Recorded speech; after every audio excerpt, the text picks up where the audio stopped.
Alors, mon Pacalo, on a vu comment essayer de gérer ta colère, là. Mais je disais que du coup, tu peux avoir peur de certains coups à jouer pourtant. Oui, c'est vrai, ça. Souvent, devant un coup difficile, on a peur de le rater, donc on ne joue pas. Ou alors on le joue en se sentant forcé de le jouer, on est crispé physiquement, et cela nous met en colère de le rater après coup. Alors voyons voir comment transformer nos peurs en énergie positive.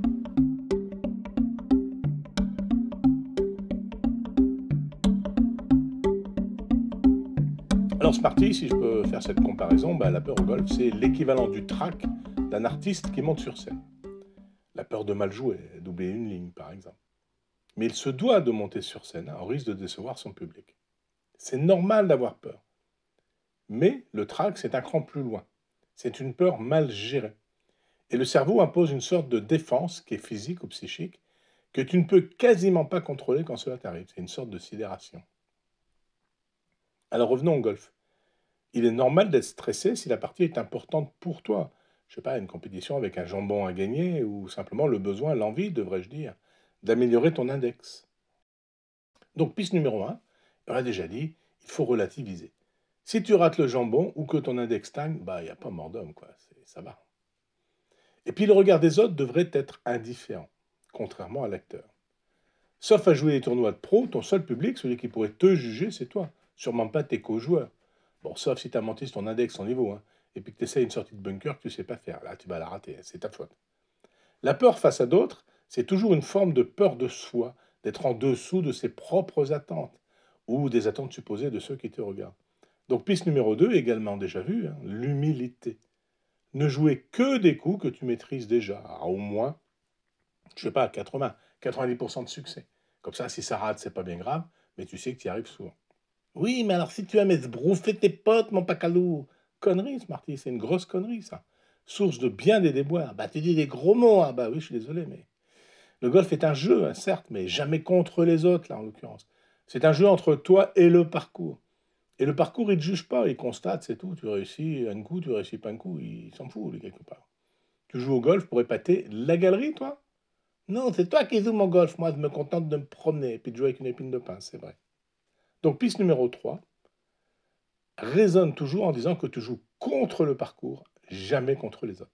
Mais c'est pipeau, mon pacalou. En compétition, tu es justement en compétition contre les autres. Oui, Smarty. Je dis juste que dans ton cerveau, tu dois te mettre dans un contexte dans lequel tu considères que tu joues contre le parcours sans te comparer aux autres. Quand les pros, là, le quatrième jour, commencent à jouer en fonction des autres, c'est souvent là qu'ils commencent à déjouer. Donc je te dis, concentre-toi sur ton jeu avec ta routine, ta visualisation. On fait maintenant, mon pacalo. Hein. Mais là, au trou 18, tu as un putt de 2 mètres. S'il rentre, tu gagnes. Et alors, c'est un putt, Smarty. Un putt, j'en ai déjà joué 30, 34 jusqu'à maintenant. Hein. Peut-être un peu moins si j'ai eu de la chance et que j'ai bien putté. Mais un putt, c'est un putt. Donc, piste numéro 4, il faut se mettre dans l'envie de rentrer le putt. Pas parce que c'est nécessaire, mais vu comme un challenge. Usuellement, à 2 mètres, j'ai environ 30% de chance de rentrer un putt. Alors, je vais relativiser d'abord l'échec et me dire, si je rate, c'est pas grave, ça m'arrive dans 70% des cas. Et puis surtout, je vais positiver en me challengeant. J'aimerais bien rentrer ce putt. Simplement, ça va améliorer mon succès. Au lieu de passer de 30 chances d'y arriver, peut-être que je vais passer à 35% dans les rounds souvent. Si je réussis, c'est génial, je serai fier de moi. C'est à ma portée. Et puis si je rate, c'est pas grave, jusque maintenant, c'est des 70% des cas ratés. C'est pas grave.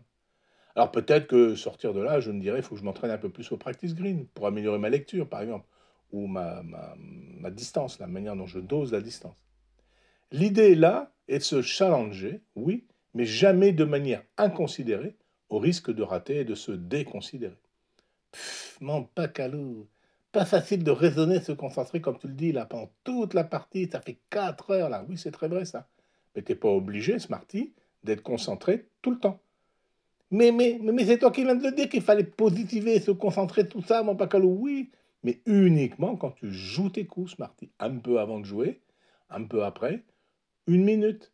C'est ce qu'on appelle la bulle de concentration. Allez, rendez-vous à la vignette suivante de cette mini-série. On va étudier ensemble un autre des fondamentaux du mental au golf, la bulle de concentration. Et c'est utile pas qu'au golf, hein, c'est utile dans bien d'autres domaines, et pas qu'en sport. Des compris et des hâtes, mon pacalou, des hâtes.